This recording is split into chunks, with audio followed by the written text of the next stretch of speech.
Je suis allé vérifier le chat de mon amie pendant qu'elle était en ville. Mon mari a répondu à la porte, en survêtement, et j'ai entendu sa voix dire bébé. Ils entretenaient une liaison secrète depuis 6 mois tout en prétendant être mes amis. C'est ce moment où vous pensez simplement rendre service à un ami, mais au lieu de cela, vous vous retrouvez dans un cauchemar qui détruit tout ce que vous pensiez savoir sur votre vie?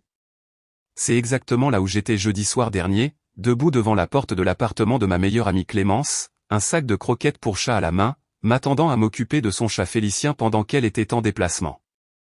Mais quand mon mari Julien a ouvert la porte, vêtu uniquement d'un pantalon de survêtement, et que j'ai entendu la voix de Clémence de l'intérieur l'appeler chérie, j'ai réalisé que les 2 personnes en qui j'avais le plus confiance au monde me trahissaient de la manière la plus cruelle possible. Je m'appelle Sophie Dubois, j'ai 35 ans, et jusqu'à la semaine dernière, je pensais avoir compris comment fonctionnait la vie.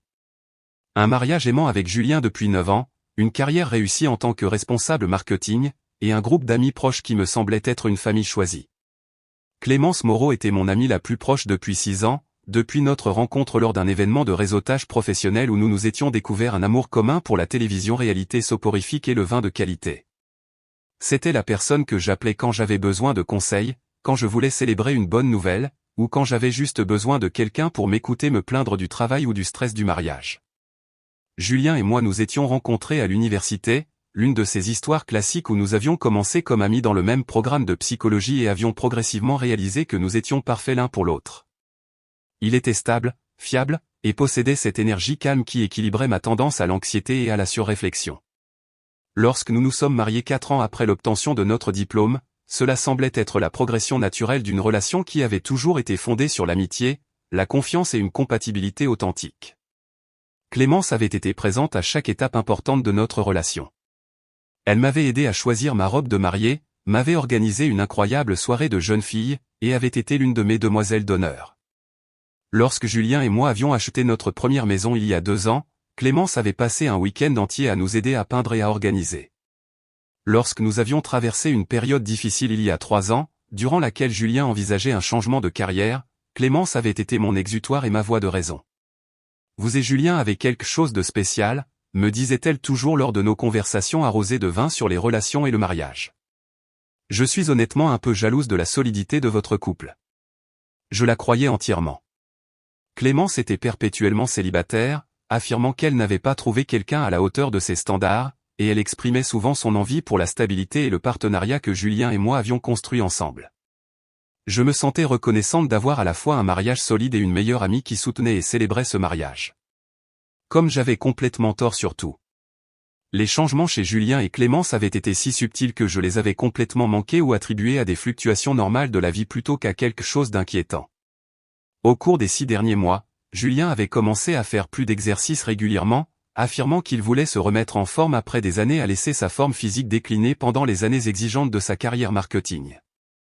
J'en ai marre de me sentir mal, avait-il dit lorsqu'il s'était inscrit à la salle de sport près de son bureau. Je veux avoir plus d'énergie et me sentir mieux dans ma peau. Je l'avais soutenu et j'étais même enthousiaste quant au regain d'intérêt de Julien pour le fitness.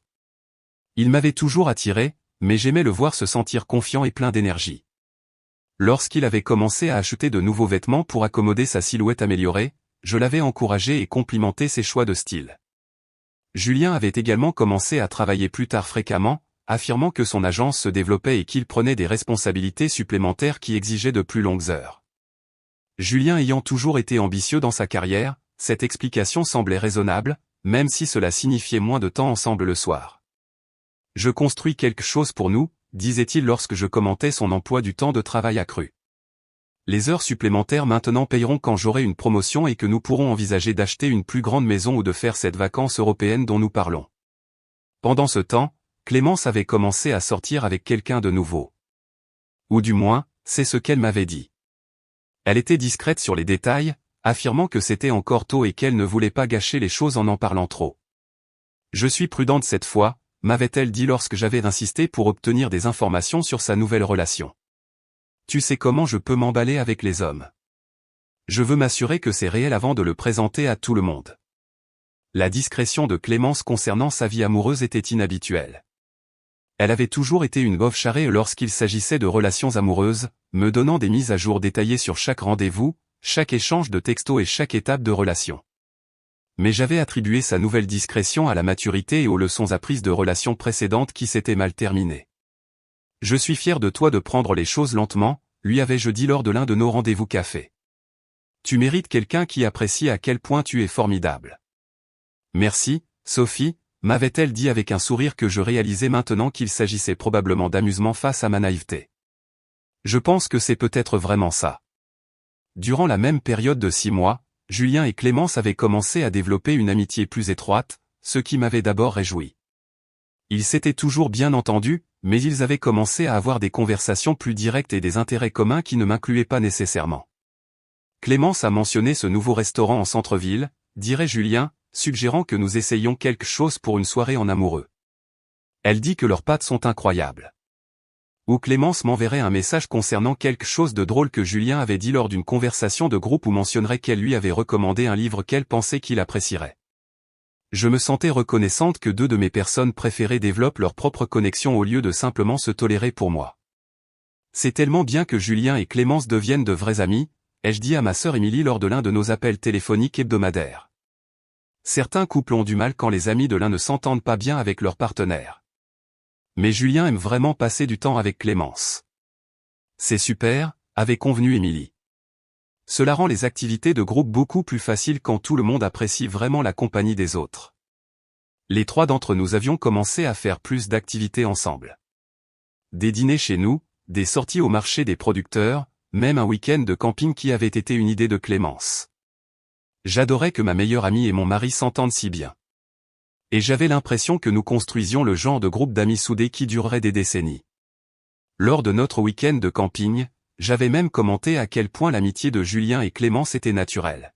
« Vous deux avez une si bonne dynamique », leur avais-je dit alors que nous étions assis autour du feu de camp notre 2e soir. « C'est comme si vous étiez amis depuis des années au lieu de juste apprendre à vous connaître. » Julien est facile à aborder, avait dit Clémence, lui souriant à travers le feu. Il écoute vraiment quand les gens parlent, ce qui est plus rare qu'on ne le pense. Clémence a une excellente perspective sur les choses, avait convenu Julien. Elle pose des questions qui me font réfléchir aux problèmes différemment. Je m'étais couché cette nuit-là en me sentant incroyablement reconnaissante pour les relations dans ma vie et la façon dont elles s'imbriquaient toutes parfaitement. En y repensant maintenant, je peux voir tous les signes que j'ai manqués. La façon dont Julien et Clémence échangeaient des regards lors des conversations de groupe comme s'ils partageaient des blagues privées.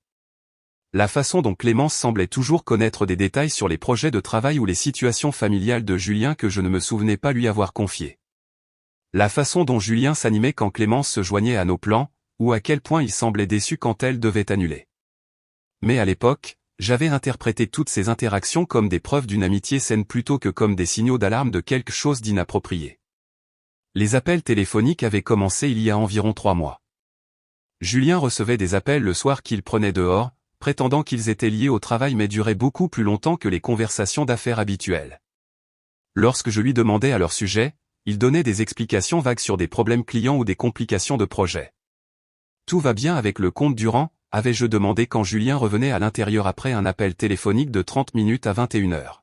« Oui, juste quelques derniers changements que le client veut apporter, disait-il, mais son ton était distrait, comme si son esprit était encore sur la conversation qu'il venait de terminer. Julien travaillait sur le compte Durand depuis plus d'1 an, et il n'avait jamais eu besoin de prendre autant d'appels en soirée à ce sujet auparavant. Lorsque j'avais mentionné cette observation, il avait expliqué que le client était devenu plus exigeant récemment et nécessitait plus d'accompagnement que d'habitude. De même, Clémence avait commencé à prendre des appels pendant nos cafés ou nos soirées entre filles qu'elle prétendait être liées au travail. En tant que graphiste indépendante, Clémence avait des clients qui avaient parfois besoin de la contacter en dehors des heures normales de bureau, mais la fréquence de ces interruptions avait considérablement augmenté. « Désolé, c'est le projet du pont », disait-elle, s'éloignant pour prendre un appel lors de notre dîner mensuel dans notre restaurant italien préféré. Il lance la semaine prochaine, et tout est urgent. Mais quand Clémence revenait de ses appels, elle semblait énergisée plutôt que stressée, comme quelqu'un qui vient d'avoir une conversation agréable plutôt qu'une urgence professionnelle. J'avais également commencé à remarquer que les emplois du temps de Julien et Clémence semblaient s'aligner d'une manière qui était probablement fortuite, mais qui semblait fréquente. Lorsque Julien mentionnait travailler tard, Clémence était souvent indisponible pour nos projets habituels du soir, prétendant qu'elle avait des délais clients ou des obligations familiales. Lorsque Clémence annulait des projets du week-end avec moi, Julien avait soudainement des opportunités de faire des heures supplémentaires ou d'aider son frère pour des projets de maison. Report pour samedi, avait texté Clémence vendredi soir. Urgence client. Tu sais comment c'est. Pas de problème, avais-je répondu. Julien travaille de toute façon, alors je vais probablement juste rattraper ma lecture. Ces conflits d'emploi du temps individuel semblaient raisonnables, mais ensemble, ils créaient un schéma où Julien et Clémence étaient tous deux indisponibles en même temps, pendant que je me demandais pourquoi mon calendrier social était soudainement devenu si clairsemé. Les week-ends de voyage avaient été le plus grand changement. Julien avait commencé à faire des voyages mensuels pour rendre visite à son frère Thomas, qui vivait à environ 2 heures de route et traversait un divorce. En tant que personne qui valorisait le soutien familial pendant les moments difficiles, j'étais fier de Julien de prioriser sa relation avec son frère.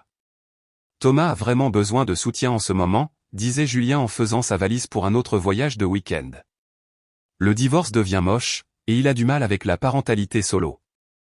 J'avais proposé de l'accompagner lors de ses voyages, pensant qu'une paire de mains supplémentaires pourrait être utile avec les enfants de Thomas, mais Julien avait toujours découragé ma participation. Thomas est assez sensible à ce que les gens le voient lutter, expliquait Julien. Il est embarrassé par le divorce, et je pense que ta présence pourrait lui donner l'impression de devoir faire bonne figure au lieu de vraiment traiter ce qu'il traverse. Cette explication avait eu du sens pour moi, et j'avais respecté le besoin d'intimité de Thomas pendant une période difficile. Mais j'avais commencé à remarquer que les voyages du week-end de Julien pour aider son frère coïncidaient souvent avec des périodes où Clémence était en déplacement pour rendre visite à sa famille ou assister à des conférences professionnelles. Clémence est à Lyon pour cette conférence de design, avais-je mentionné à Julien alors qu'il partait pour une de ses visites chez Thomas. C'est dommage, aurait dit Julien. Tu devrais utiliser le week-end pour te détendre et faire certains de ces projets sur lesquels tu voulais travailler. Pendant ces week-ends en solo, je me sentais souvent un peu seul sans Julien ni Clémence disponible pour ma compagnie, mais j'essayais d'utiliser ce temps de manière productive pour le bien-être personnel et les projets personnels. Je prenais de longs bains, travaillais dans notre jardin, ou rattrapais des livres que j'avais l'intention de lire. Lorsque Julien et Clémence revenaient de leurs voyages respectifs, ils semblaient tous deux détendus et heureux, souvent avec des histoires sur leur week-end qui semblaient détaillées et authentiques. Julien me parlait d'avoir aidé Thomas avec des travaux extérieurs ou d'avoir emmené ses enfants à des matchs de baseball. Clémence me montrait des photos de conférences ou de réunions de famille et partageait des nouvelles de ses parents et de ses frères et sœurs. « Comment s'est passé ton week-end avec Thomas ?» avais-je demandé à Julien à son retour de ses voyages. « Bien. Très bien. Je pense que le divorce progresse enfin dans une direction positive et que les enfants semblent bien s'adapter, disait Julien, et ses rapports semblaient toujours réalistes et attentionnés. Comment s'est passée la conférence, avais-je demandé à Clémence lors de nos cafés du lundi matin. Inspirant mais épuisant, disait-elle, me montrant des cartes de visite de designers qu'elle avait rencontrés et me parlant des ateliers auxquels elle avait assisté. Leurs histoires ne se contredisaient jamais ni n'ont soulevé de signaux d'alarme. Et tous deux semblaient sincèrement intéressés à savoir comment j'avais passé mon week-end en solo. Jeudi dernier a commencé comme un jour ordinaire. Julien est parti au travail. J'avais une journée entière de réunions pour un lancement de produits que nous coordonnions, et j'attendais avec impatience une soirée tranquille à la maison. Vers 15 heures, j'ai reçu un message de Clémence me demandant si je pouvais aller voir son chat pendant qu'elle était en déplacement pour une urgence familiale. Ma tante a eu une chute et j'ai dû voler à Marseille à la dernière minute. Pourrais-tu, s'il te plaît, aller voir Félicien ce soir et demain ? J'ai laissé beaucoup de nourriture et d'eau, mais tu sais à quel point il est anxieux quand je suis parti. Ce genre de faveur était tout à fait normal entre nous. Clémence et moi avions les clés des appartements l'une de l'autre et nous nous aidions régulièrement pour les soins des animaux, l'arrosage des plantes et d'autres tâches de voisinage. J'avais gardé le chat de Félicien des dizaines de fois au fil des ans. Et Clémence avait aidé à s'occuper de notre chien, Max, lorsque Julien et moi avions voyagé. Bien sûr, ai-je texté en retour. Je passe après le travail. J'espère que ta tante va bien. Merci beaucoup, Sophie. Tu es la meilleure. Je t'apporterai quelque chose de sympa de Marseille. L'appartement de Clémence était à environ 15 minutes de mon bureau, et je m'arrêtais souvent pour voir Félicien quand elle voyageait pour le travail ou pour des visites familiales. Félicien était un beau chat persan gris qui était notablement sociable pour un chat, mais il devenait anxieux lorsque Clémence était absente plus d'une journée. Je me suis arrêté au magasin d'animaux en chemin vers l'appartement de Clémence et j'ai acheté quelques-unes des friandises coûteuses que Félicien aimait, me disant qu'un peu d'attention supplémentaire l'aiderait à se sentir moins seul pendant que Clémence s'occupait de son urgence familiale. Clémence vivait dans un immeuble d'appartements branché en centre-ville, le genre d'endroit avec des commodités modernes et de jeunes professionnels résidents. J'avais toujours été un peu envieuse de son espace. C'était plus petit que notre maison, mais il avait des fenêtres du sol au plafond et un design élégant qui semblait très sophistiqué. Je me suis garé dans la zone des visiteurs et j'ai marché jusqu'à l'appartement de Clémence au 2e étage, m'attendant à trouver Félicien qui m'attendait près de la porte comme il le faisait habituellement quand il entendait des pas dans le couloir. J'ai sorti ma clé et j'étais sur le point de déverrouiller la porte quand j'ai entendu des voix à l'intérieur. Ma première pensée fut la confusion. Clémence était censée être à Marseille pour s'occuper d'une urgence familiale. Il ne devrait y avoir personne dans son appartement à part Félicien. Ma deuxième pensée fut l'inquiétude. Peut-être que quelqu'un s'était introduit. Ou peut-être qu'il y avait une sorte d'urgence qui nécessitait que d'autres personnes soient dans l'espace de Clémence. Peut-être que son propriétaire s'occupait d'un problème d'entretien.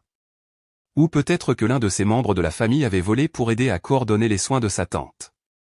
Mais alors que j'étais debout devant la porte, essayant de décider si j'utiliserais ma clé ou si je frapperais d'abord, j'ai réalisé que l'une des voix que j'entendais ressemblait exactement à celle de mon mari. Je suis resté parfaitement immobile, écoutant plus attentivement. Il y avait définitivement 2 personnes qui conversaient dans l'appartement de Clémence, et l'une d'elles sonnait de manière indubitable comme Julien. Mais ce ne pouvait pas être vrai. Julien était censé être au travail, finissant un projet pour une présentation client demain. Il était parti de la maison ce matin-là en vêtements d'affaires et parlant d'une longue journée de réunion. Il n'y avait aucune raison logique pour qu'il soit à l'appartement de Clémence un jeudi après-midi. J'ai frappé à la porte, me disant que quiconque était à l'intérieur expliquerait ce qui se passait et pourquoi ils étaient là. Les voix se sont arrêtées immédiatement. Après environ 30 secondes, j'ai entendu des pas s'approcher de la porte. Quand elle s'est ouverte, je me suis retrouvé face à face avec mon mari, vêtu uniquement d'un pantalon de survêtement gris et ayant l'air de sortir d'une sieste. « Sophie » a dit Julien, et sa voix portait un ton de panique que je n'avais jamais entendu auparavant. « Qu'est-ce que tu fais ici ?»« Je vais voir Félicien » ai-je dit, fixant mon mari et essayant de donner un sens à ce que je voyais.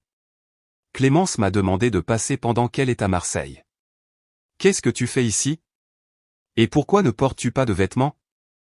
Avant que Julien ne puisse répondre, j'ai entendu la voix de Clémence de l'intérieur de l'appartement.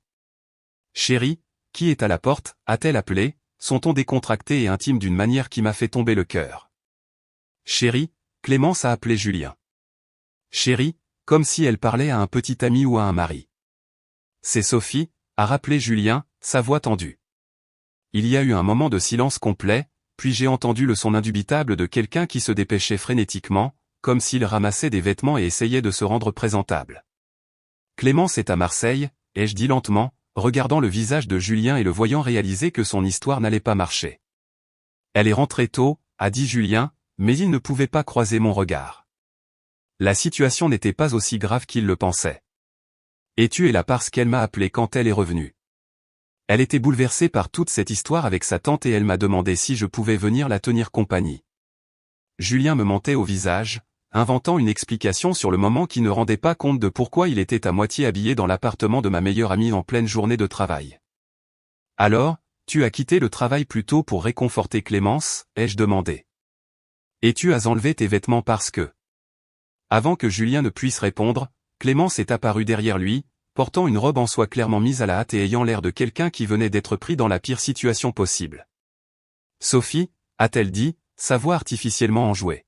« J'allais justement t'envoyer un message pour te dire que je suis rentré tôt et que je n'avais plus besoin que tu ailles voir Félicien. » J'ai regardé mon mari et ma meilleure amie, tous deux visiblement déshabillés et paniqués, et j'ai senti la réalité basculer sous moi. « Vous mentez tous les deux » ai-je dit calmement. « Clémence, tu ne portes rien sous cette robe. Julien, tu es en pantalon de survêtement au milieu de la journée de travail, et tu viens de l'appeler chérie comme si vous dormiez ensemble. » Le silence qui a suivi mon observation était assourdissant.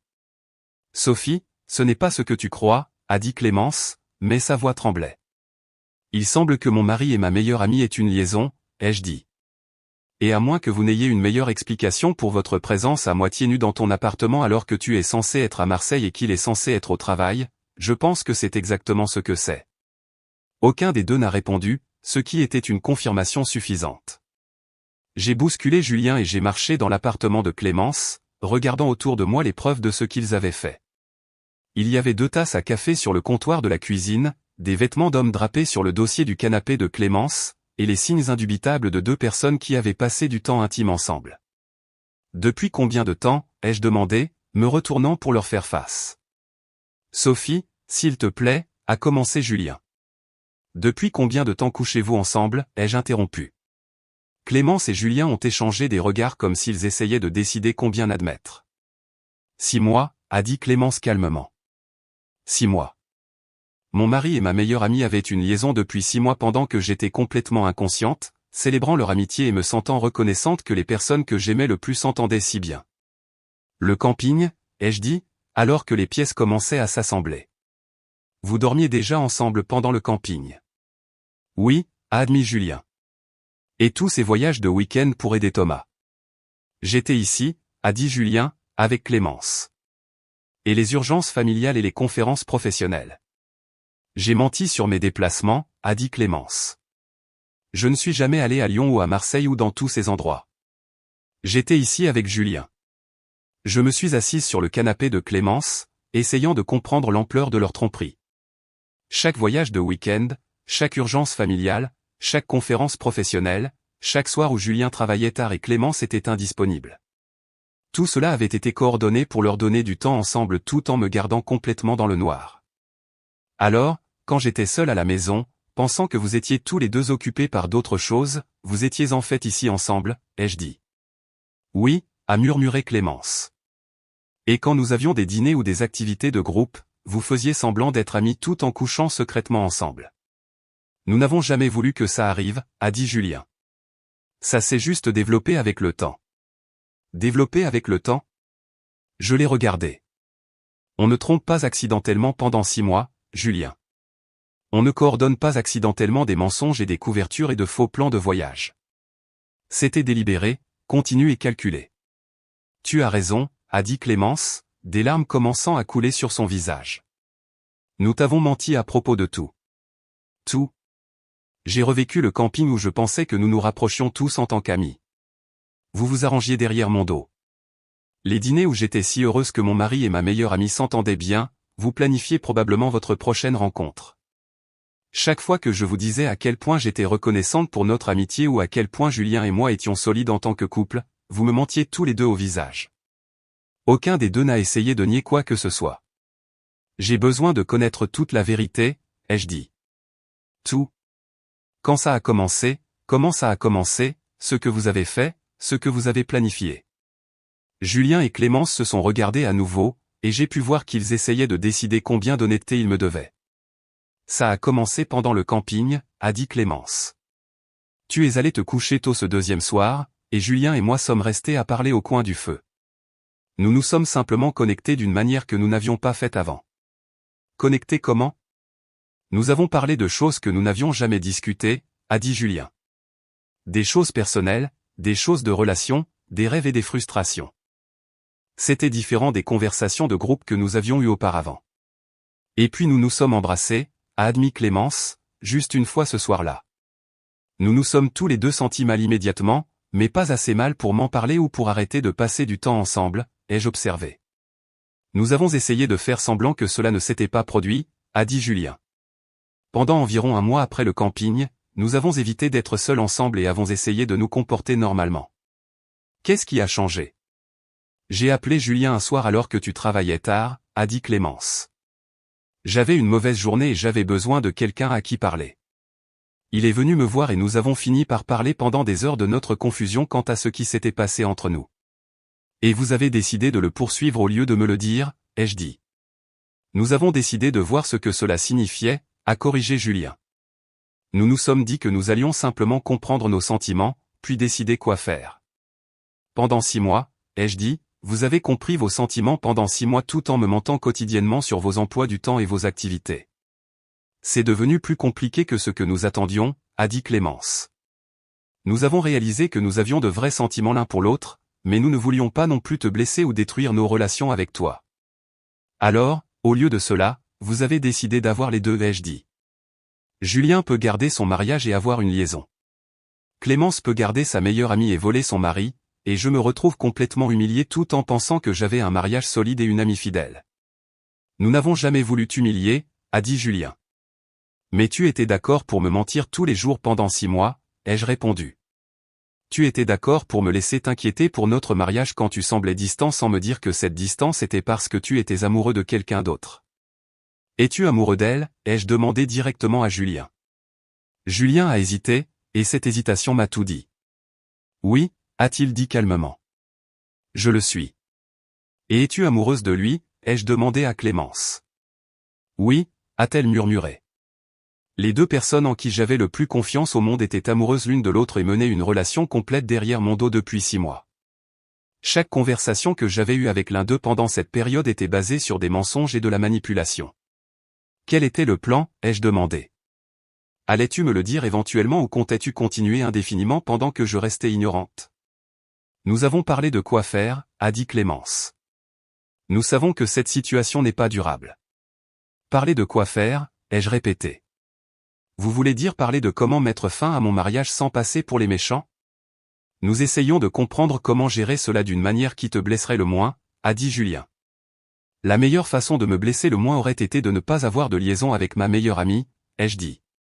Mais puisque tu l'as déjà fait, la meilleure façon de me blesser le moins aurait été de me le dire immédiatement au lieu de me mentir pendant 6 mois. Je me suis levé du canapé de Clémence et j'ai marché vers la porte. Où vas-tu, a demandé Julien. À la maison, ai-je dit. Pour réfléchir à ce que je veux faire ensuite. Sophie, s'il te plaît, pouvons-nous en parler, a appelé Clémence derrière moi. Parler de quoi? Je me suis retourné pour leur faire face. Vous me mentez tous les 2 depuis 6 mois. Vous couchez ensemble tout en prétendant être mon ami et mon mari. Vous avez coordonné vos emplois du temps pour me tromper et m'avez fait sentir folle de me demander pourquoi vous étiez toujours si occupé. De quoi exactement devons-nous parler? Comment nous allons de l'avant, a dit Julien. Comment nous allons gérer ça en adulte? Comment gérer ça en adulte? Je l'ai regardé. Julien, tu me trompes avec ma meilleure amie depuis 6 mois. Clémence, tu couches avec mon mari tout en me donnant des conseils sur notre mariage et en m'écoutant parler de mon bonheur avec notre amitié. Aucun de vous n'a géré tout ça comme des adultes. Je suis sorti de l'appartement de Clémence et je les ai laissés debout dans leurs robes et leurs pantalons de survêtement, finalement forcés de faire face à la réalité de ce qu'ils m'avaient fait et à ce qu'ils avaient fait à nos relations. Le trajet du retour était surréaliste. Je n'arrêtais pas de penser à toutes les conversations que j'avais eues avec Julien et Clémence au cours des 6 derniers mois, réalisant combien de mensonges on m'avait racontés et combien de fois j'avais été manipulé sans le savoir. Quand Clémence m'avait demandé des conseils sur sa nouvelle relation, elle parlait de Julien.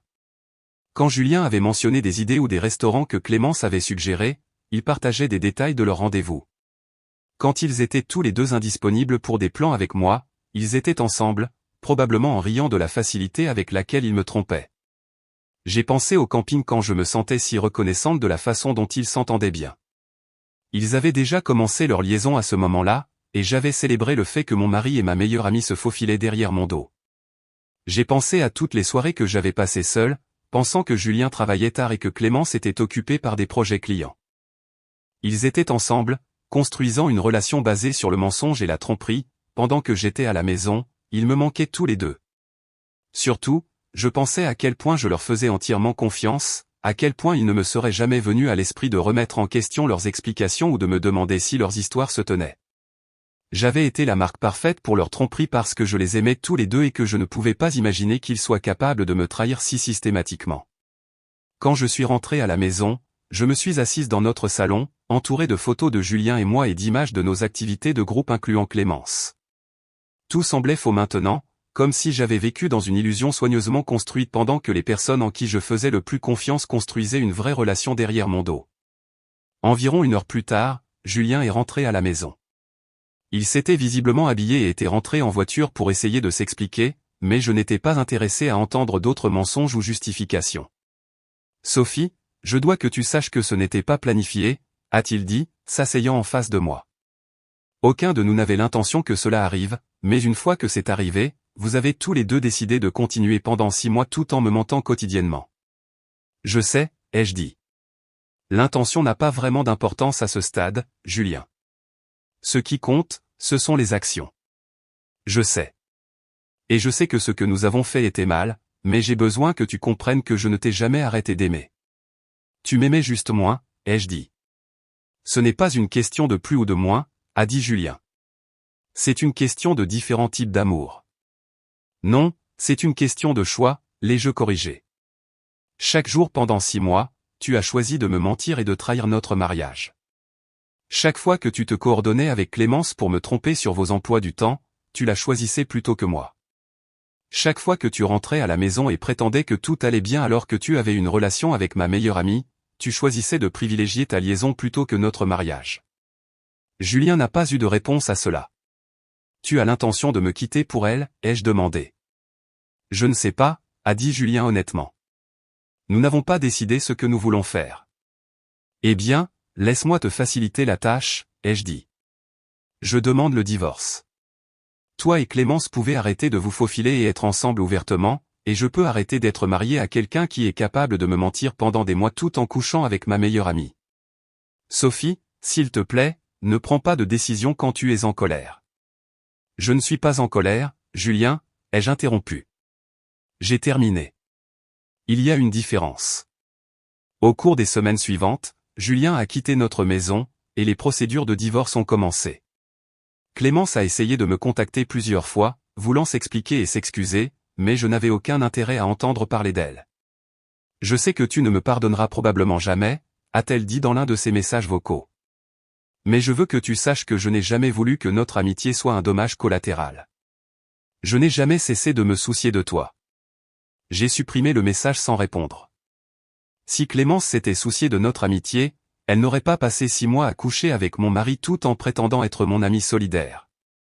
Le divorce a été finalisé 8 mois plus tard. Julien et Clémence ont emménagé ensemble immédiatement après, rendant clair que leur relation avait été beaucoup plus sérieuse et engagée qu'ils ne l'avaient initialement admis.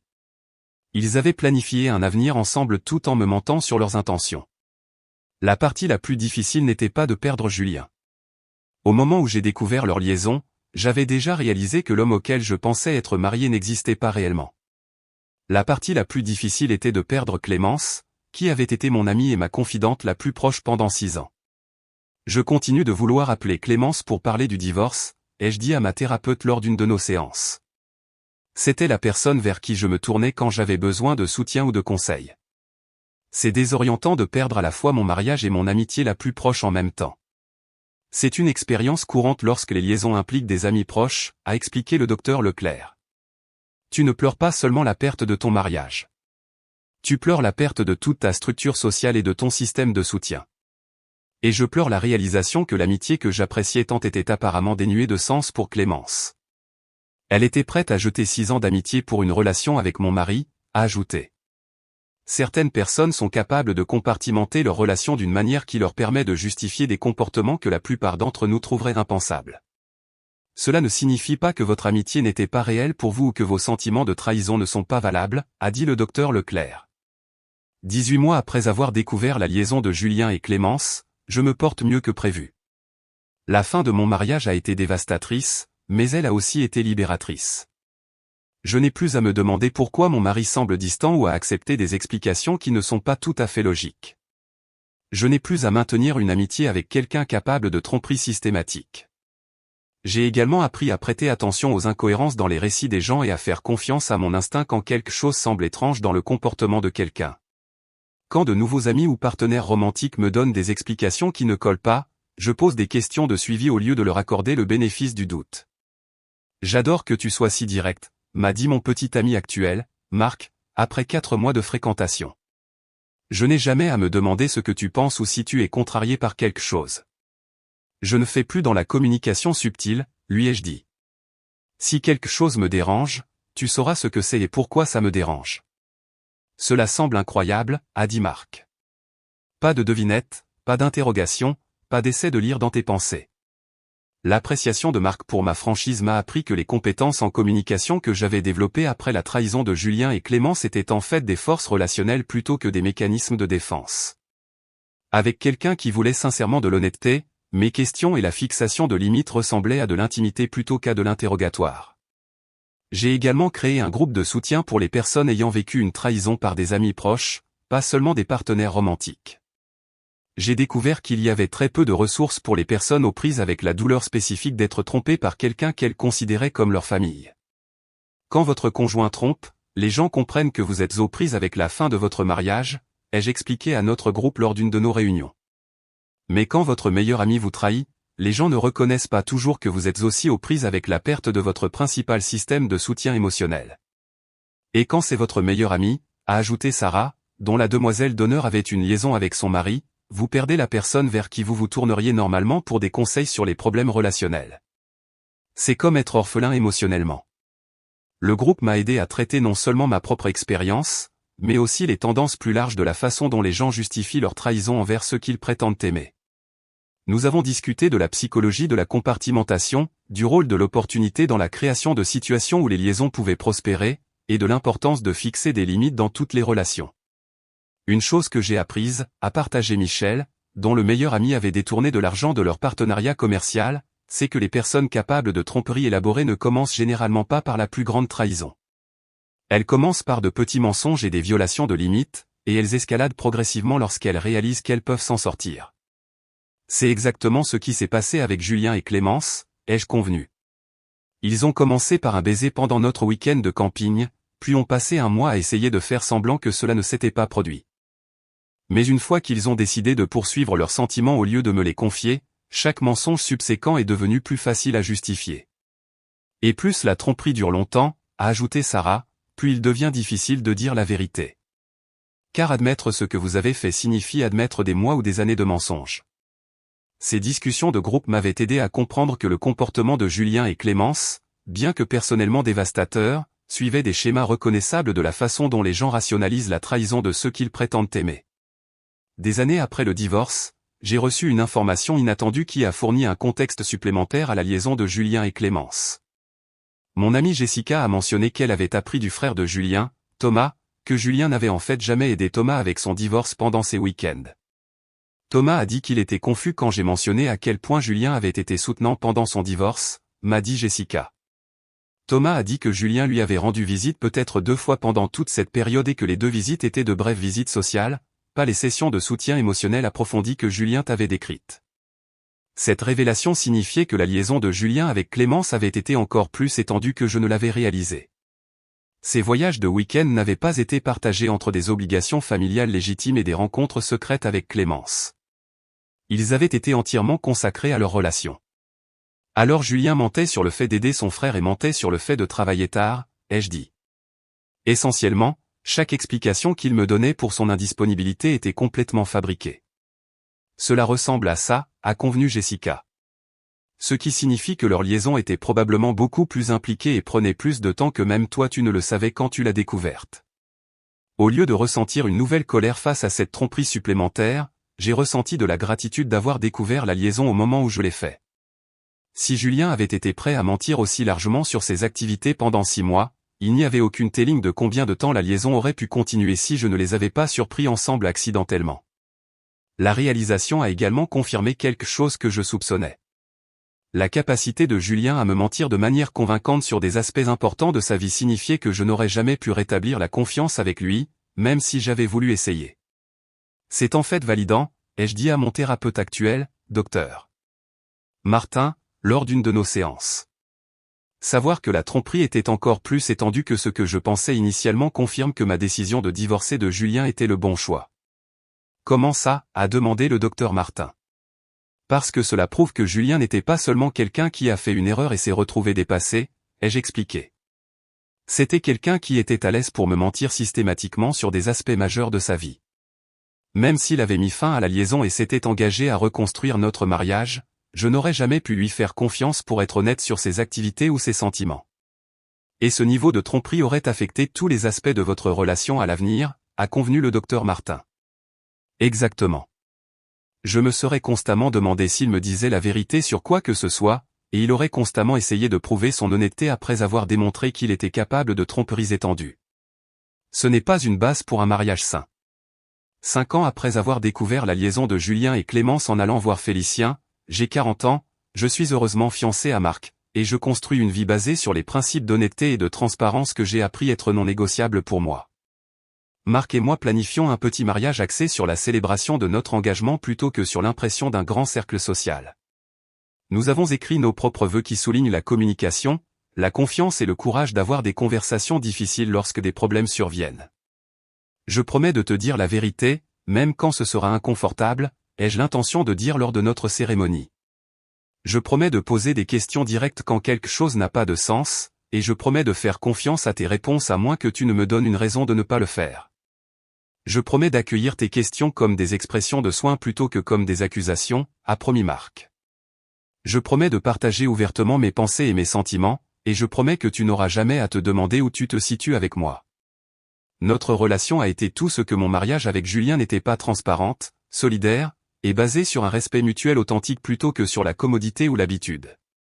Marc connaît toute l'histoire de mon premier mariage et comprend pourquoi j'ai besoin d'une communication claire et d'un comportement cohérent dans notre relation.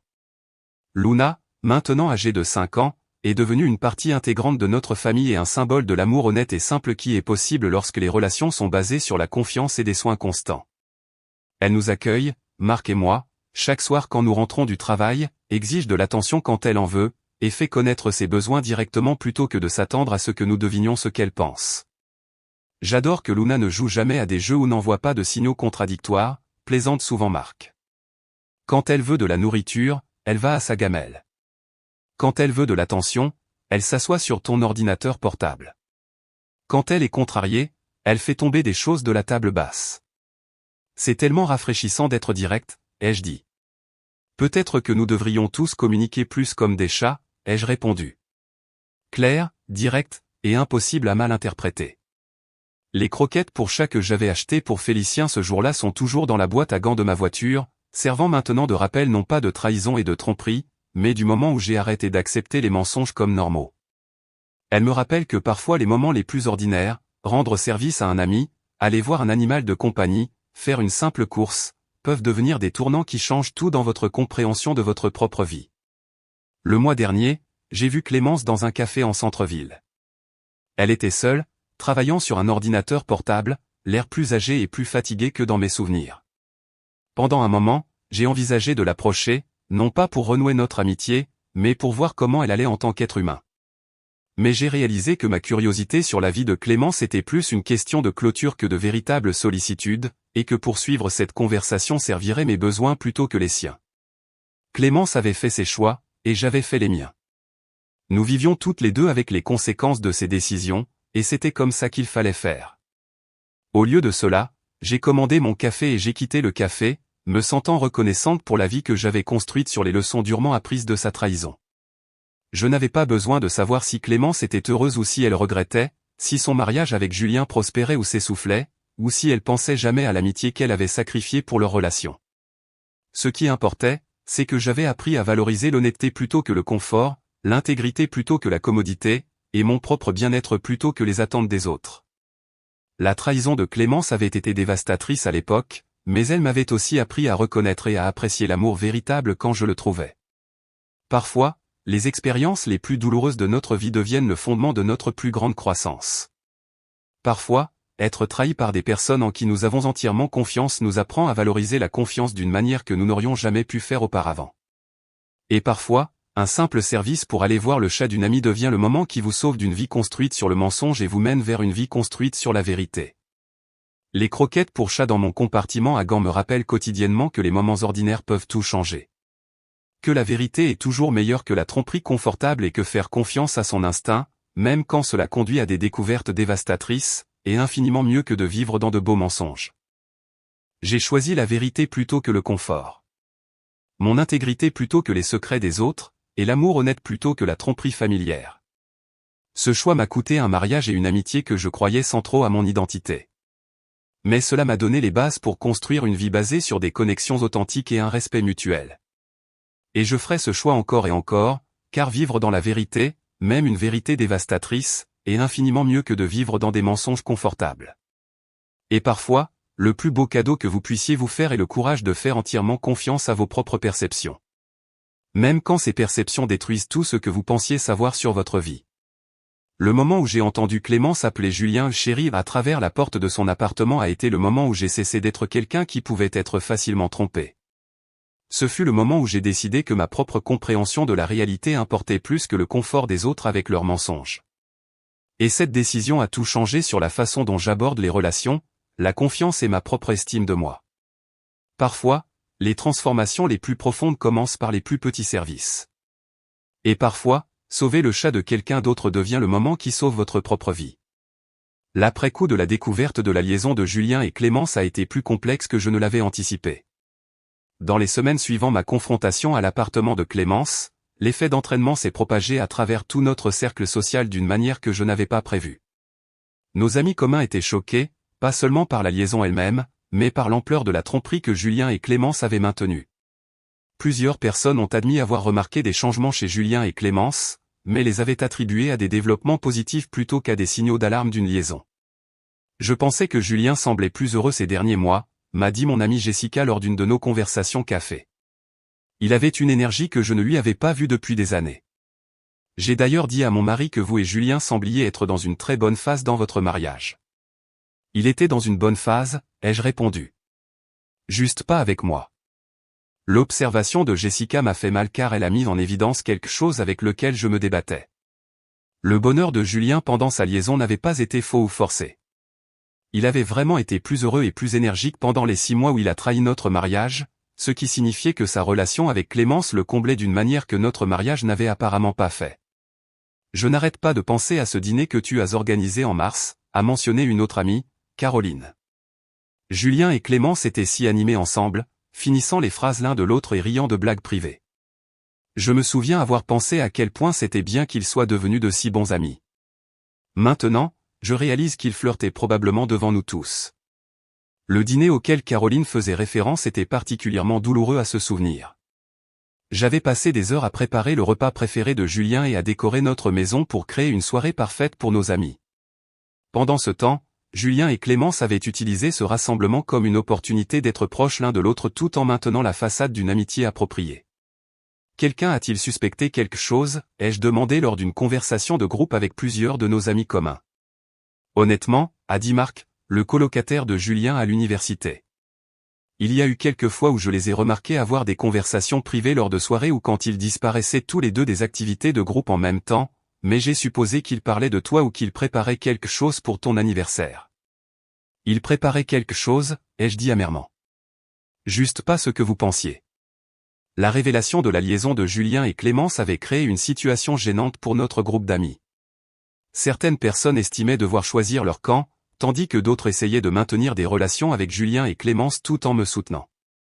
Quelques amis ont admis qu'ils avaient du mal à concilier les personnes qu'ils connaissaient et à qui ils faisaient confiance avec les personnes qui étaient capables d'une telle tromperie élaborée.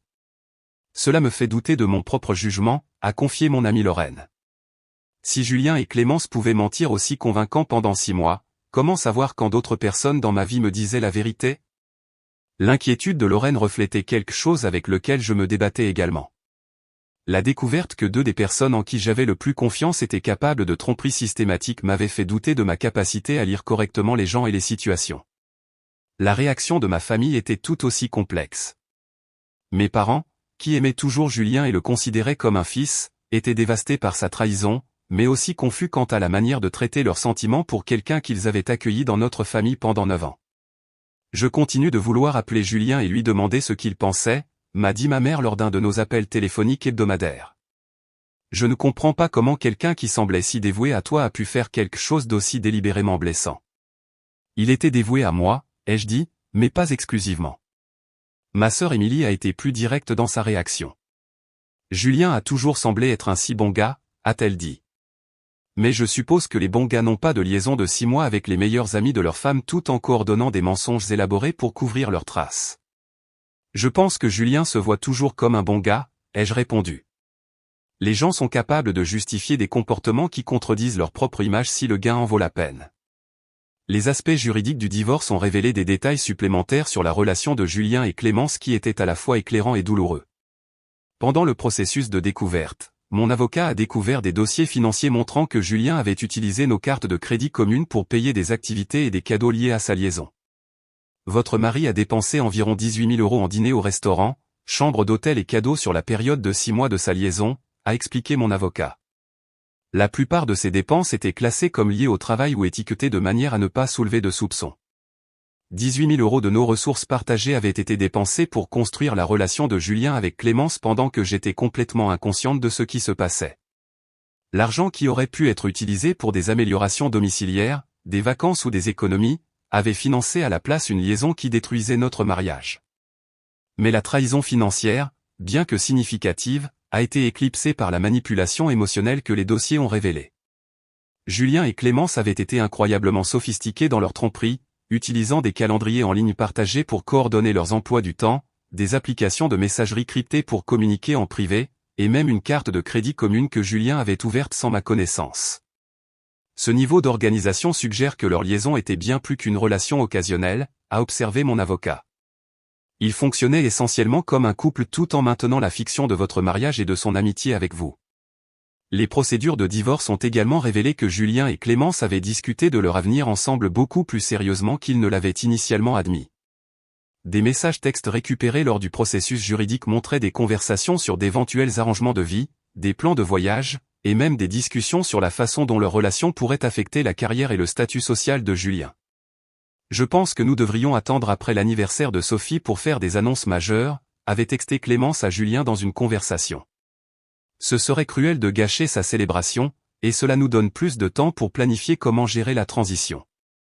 Ils avaient planifié la fin de mon mariage pendant que j'organisais avec enthousiasme ma fête d'anniversaire, sans jamais savoir que les 2 personnes que j'avais invitées pour m'aider à célébrer planifiaient secrètement de détruire ma vie. La découverte la plus douloureuse est venue d'une conversation entre Julien et Clémence à propos de mon état émotionnel pendant une période où j'étais particulièrement stressé au travail. Sophie est très anxieuse ces derniers temps, avait texté Julien à Clémence. Elle continue de me demander si notre mariage va bien et si je suis heureux. Je me sens mal de lui mentir, mais je ne sais pas quoi faire d'autre. Continue juste à la rassurer, avait répondu Clémence. Elle nous fait entièrement confiance. Tant que nous sommes prudents avec nos emplois du temps, elle ne se doutera jamais de rien. Ils avaient discuté de mon bien-être émotionnel comme s'il s'agissait d'un obstacle à gérer plutôt que d'une préoccupation sincère qui aurait dû les inciter à examiner leur comportement. Mon anxiété concernant notre mariage, que je réalisais maintenant être mon intuition essayant de m'avertir de problèmes que je ne pouvais pas identifier consciemment, avait été quelque chose qu'ils avaient stratégisé plutôt qu'ils n'avaient pris au sérieux. 6 mois après la finalisation du divorce, j'ai appris que la relation de Julien et Clémence rencontrait des difficultés.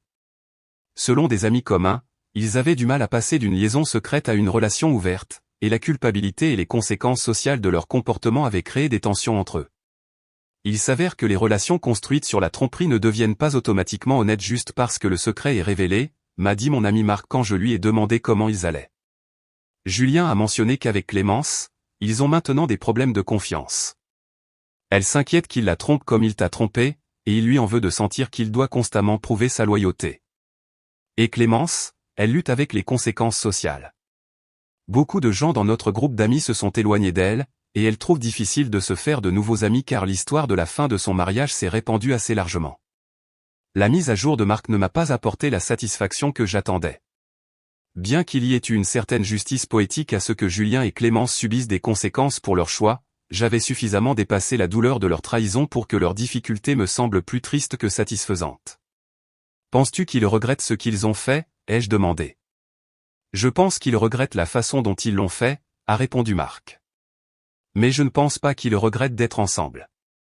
Julien semble sincèrement heureux avec Clémence quand il ne traite pas les répercussions de la façon dont leur relation a commencé.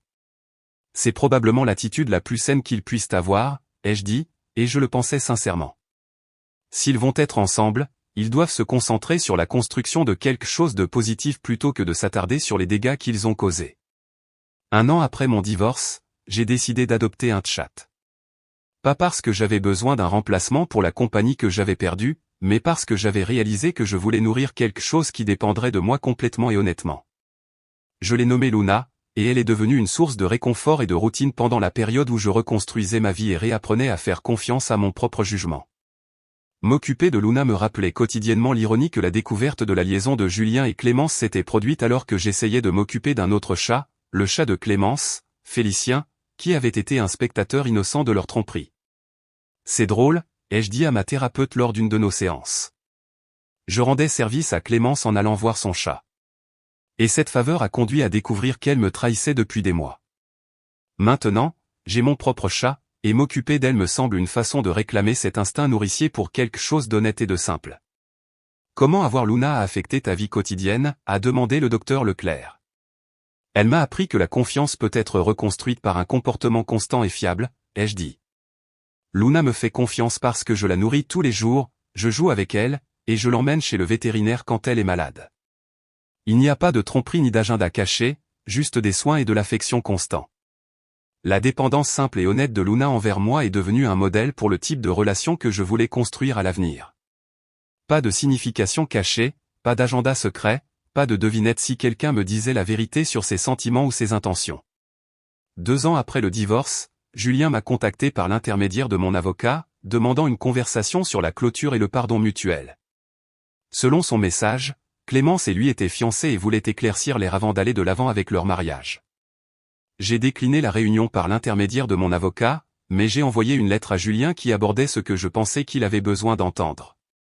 Julien, je n'ai pas besoin de clôture de ta part, et je n'ai pas besoin de tes excuses pour avancer dans ma vie. Ce que Clémence et toi avez fait, c'est un choix que vous avez fait chaque jour pendant 6 mois, et les conséquences de ce choix sont quelque chose que vous devrez assumer. J'espère que ton mariage avec Clémence sera basé sur plus d'honnêteté que la relation qu'il a créée. J'espère que tu as appris que l'amour sans intégrité n'est pas vraiment de l'amour du tout. Et j'espère que tu ne feras plus jamais vivre à quelqu'un d'autre ce que tu m'as fait vivre. Mais ma guérison et mon bonheur ne dépendent pas de tes remords ou de tes efforts pour te faire pardonner. J'ai construit une nouvelle vie basée sur des valeurs différentes et des relations différentes. Et cette vie n'inclut pas d'espace pour les personnes qui sont prêtes à sacrifier mon bien-être pour leurs propres désirs.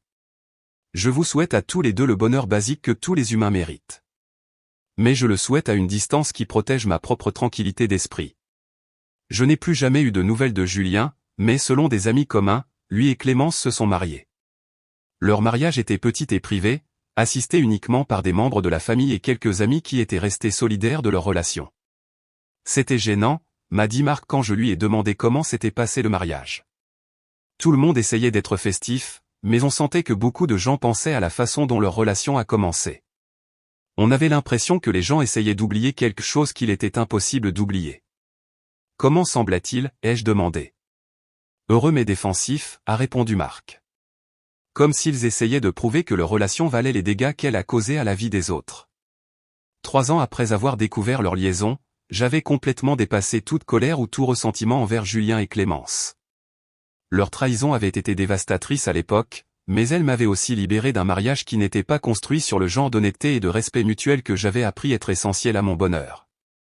Ma relation avec Marc avait continué à se renforcer, construite sur le fondement d'une transparence radicale que j'avais exigée dès le début. Quand l'ex-femme de Marc créait des drames autour de notre relation, nous en discutions ouvertement. Quand je me sentais mal à l'aise à propos de ses amis, je le lui disais directement. Quand il était stressé au travail ou à cause de problèmes familiaux, il partageait ses préoccupations avec moi au lieu de se retirer ou de devenir distant. J'adore que je n'ai jamais à deviner ce que tu penses ou ressens, m'a dit Marc lors d'une de nos promenades en soirée. Mon mariage avec Jennifer était épuisant car elle disait que tout allait bien quand ce n'était clairement pas le cas, et je passais des semaines à essayer de comprendre ce que j'avais mal fait. Je n'ai plus l'énergie pour ce genre de communication, ai-je répondu. Si quelque chose me dérange, il est beaucoup plus facile de dire ce que c'est et de travailler dessus ensemble. Cela m'a fait réaliser combien de temps et d'énergie émotionnelle j'ai perdu à essayer de lire dans les pensées et d'interpréter les signaux. Marc a convenu. C'est tellement plus paisible et durable. L'appréciation de Marc pour ma franchise m'avait appris que les compétences en communication que j'avais développées après la trahison de Julien et Clémence étaient en fait des atouts relationnels plutôt que des mécanismes de défense. Avec quelqu'un qui voulait sincèrement de l'honnêteté. Mes questions et la fixation de limites créaient de l'intimité plutôt que des tensions. Le groupe de soutien que j'avais créé pour les personnes aux prises avec la trahison par des amis proches comptait désormais 12 membres réguliers et des participants occasionnels qui étaient référés par des thérapeutes ou qui nous trouvaient par des recherches en ligne. Ce qui distingue la trahison amicale de la trahison romantique, ai-je expliqué à un nouveau membre du groupe lors d'une de nos réunions, c'est que vos amis sont censés être votre système de soutien lorsque vos relations amoureuses ont des problèmes. Quand votre ami est celui qui vous trahit, surtout avec votre partenaire romantique, vous perdez à la fois votre relation principale et votre principale source de soutien émotionnel simultanément.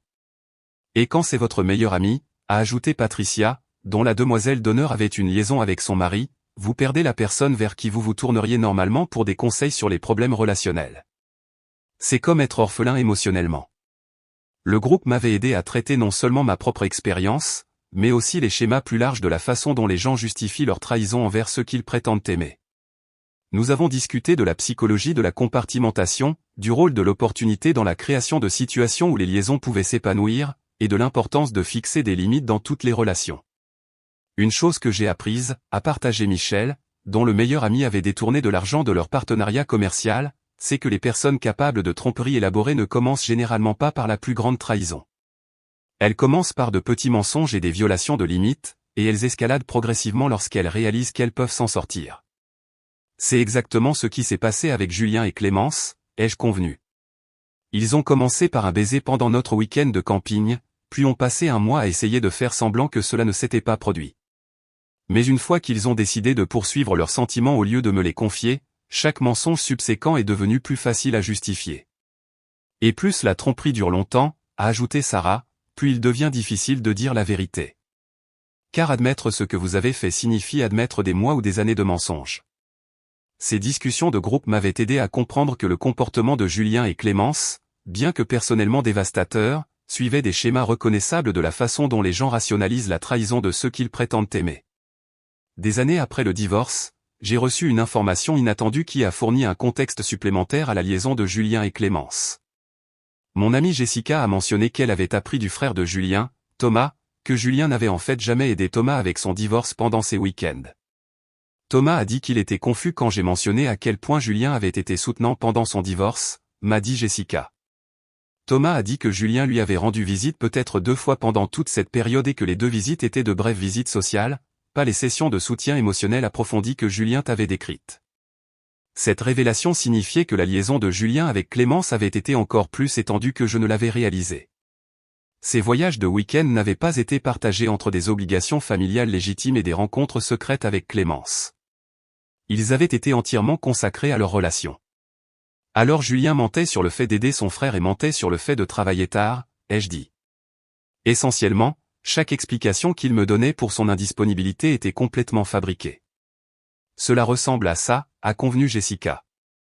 Ce qui signifie que leur liaison était probablement beaucoup plus impliquée et prenait plus de temps que même toi tu ne le savais quand tu l'as découverte.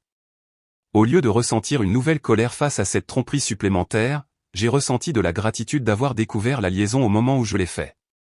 Si Julien avait été prêt à mentir aussi largement sur ses activités pendant 6 mois, il n'y avait aucune telling de combien de temps la liaison aurait pu continuer si je ne les avais pas surpris ensemble accidentellement. La réalisation a également confirmé quelque chose que je soupçonnais. La capacité de Julien à me mentir de manière convaincante sur des aspects importants de sa vie signifiait que je n'aurais jamais pu rétablir la confiance avec lui, même si j'avais voulu essayer. C'est en fait validant, ai-je dit à mon thérapeute actuel, Dr. Martin, lors d'une de nos séances. Savoir que la tromperie était encore plus étendue que ce que je pensais initialement confirme que ma décision de divorcer de Julien était le bon choix. Comment ça, a demandé le Dr Martin. Parce que cela prouve que Julien n'était pas seulement quelqu'un qui a fait une erreur et s'est retrouvé dépassé, ai-je expliqué. C'était quelqu'un qui était à l'aise pour me mentir systématiquement sur des aspects majeurs de sa vie. Même s'il avait mis fin à la liaison et s'était engagé à reconstruire notre mariage, je n'aurais jamais pu lui faire confiance pour être honnête sur ses activités ou ses sentiments. Et ce niveau de tromperie aurait affecté tous les aspects de votre relation à l'avenir, a convenu le Dr Martin. Exactement. Je me serais constamment demandé s'il me disait la vérité sur quoi que ce soit, et il aurait constamment essayé de prouver son honnêteté après avoir démontré qu'il était capable de tromperies étendues. Ce n'est pas une base pour un mariage sain. 5 ans après avoir découvert la liaison de Julien et Clémence en allant voir Félicien, j'ai 40 ans, je suis heureusement fiancé à Marc, et je construis une vie basée sur les principes d'honnêteté et de transparence que j'ai appris être non négociables pour moi.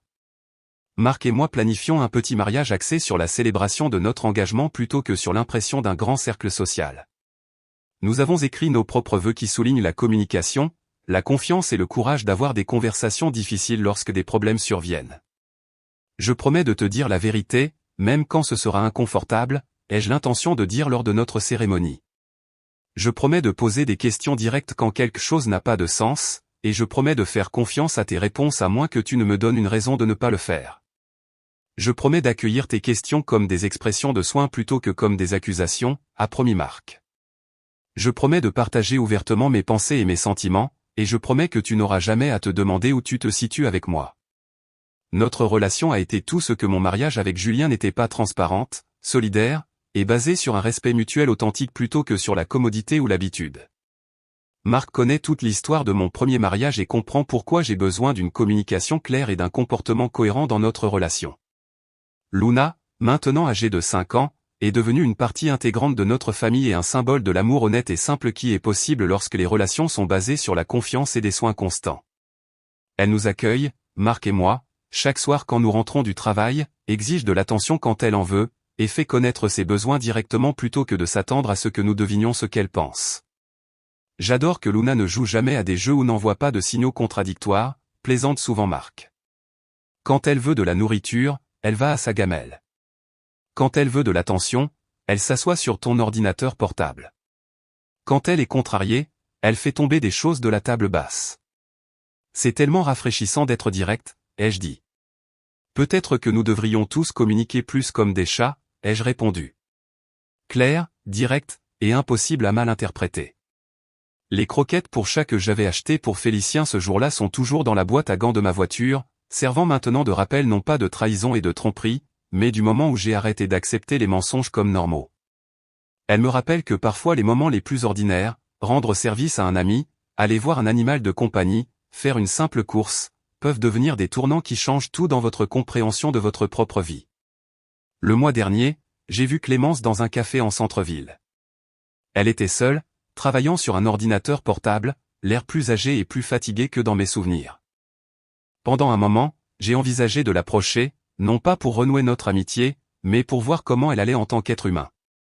Mais j'ai réalisé que ma curiosité sur la vie de Clémence était plus une question de clôture que de véritable sollicitude, et que poursuivre cette conversation servirait mes besoins plutôt que les siens. Clémence avait fait ses choix, et j'avais fait les miens. Nous vivions toutes les deux avec les conséquences de ses décisions, et c'était comme ça qu'il fallait faire. Au lieu de cela, j'ai commandé mon café et j'ai quitté le café, me sentant reconnaissante pour la vie que j'avais construite sur les leçons durement apprises de sa trahison.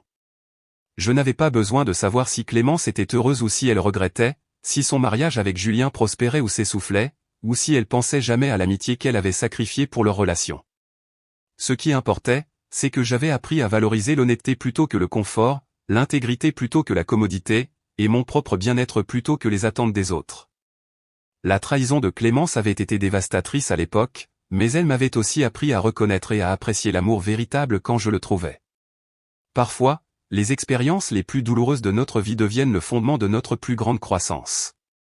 Parfois, être trahi par des personnes en qui nous avons entièrement confiance nous apprend à valoriser la confiance d'une manière que nous n'aurions jamais pu faire auparavant. Et parfois, un simple service pour aller voir le chat d'une amie devient le moment qui vous sauve d'une vie construite sur le mensonge et vous mène vers une vie construite sur la vérité. Les croquettes pour chat dans mon compartiment à gants me rappellent quotidiennement que les moments ordinaires peuvent tout changer. Que la vérité est toujours meilleure que la tromperie confortable et que faire confiance à son instinct, même quand cela conduit à des découvertes dévastatrices, est infiniment mieux que de vivre dans de beaux mensonges. J'ai choisi la vérité plutôt que le confort. Mon intégrité plutôt que les secrets des autres, et l'amour honnête plutôt que la tromperie familière.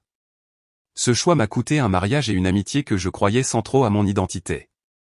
Mais cela m'a donné les bases pour construire une vie basée sur des connexions authentiques et un respect mutuel. Et je ferai ce choix encore et encore, car vivre dans la vérité, même une vérité dévastatrice, est infiniment mieux que de vivre dans des mensonges confortables. Et parfois, le plus beau cadeau que vous puissiez vous faire est le courage de faire entièrement confiance à vos propres perceptions. Même quand ces perceptions détruisent tout ce que vous pensiez savoir sur votre vie. Le moment où j'ai entendu Clémence appeler Julien chéri à travers la porte de son appartement a été le moment où j'ai cessé d'être quelqu'un qui pouvait être facilement trompé. Ce fut le moment où j'ai décidé que ma propre compréhension de la réalité importait plus que le confort des autres avec leurs mensonges. Et cette décision a tout changé sur la façon dont j'aborde les relations, la confiance et ma propre estime de moi. Parfois, les transformations les plus profondes commencent par les plus petits services. Et parfois, sauver le chat de quelqu'un d'autre devient le moment qui sauve votre propre vie.